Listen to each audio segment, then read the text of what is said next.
Société, Hong Kong frappé par son pire incendie depuis des décennies. Un incendie d'une ampleur exceptionnelle a ravagé mercredi 26 novembre 2025 le complexe résidentiel Wang Fuk Court à Tai Po, dans le nord de Hong Kong. Selon le dernier bilan communiqué vendredi 28 novembre, au moins 128 personnes ont perdu la vie, 79 décès et quelques 200 restent portés disparus. Un chiffre incluant des victimes encore non identifiées. Les pompiers ont annoncé avoir totalement maîtrisé le feu en fin de matinée du vendredi. Dans la nuit, les flammes avaient déjà nettement faibli, même si des panaches de fumée et des gerbes d'étincelles continuaient de s'échapper de plusieurs tours encore arrosées pour refroidir les structures. Sur les 8 immeubles du complexe, un seul a été épargné, 4 étaient entièrement éteints dès jeudi après-midi, 3 autres sous contrôle. Les premières constatations pointent de graves défaillances dans les systèmes d'alarme qui n'auraient pas fonctionné. De nombreux habitants ont affirmé n'avoir entendu aucun signal et avoir dû prévenir leurs voisins en frappant aux portes.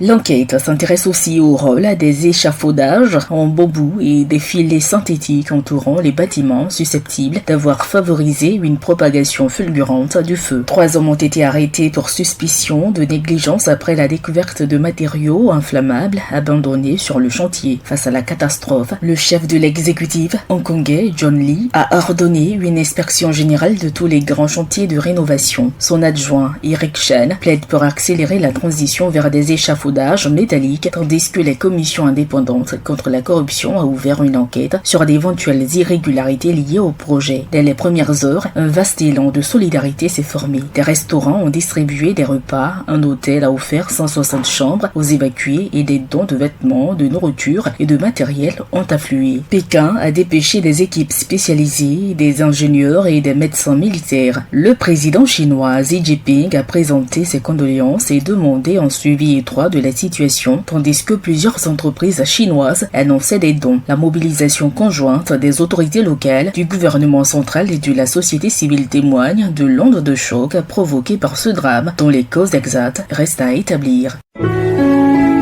APRA, Agence Presse Radio et Audio.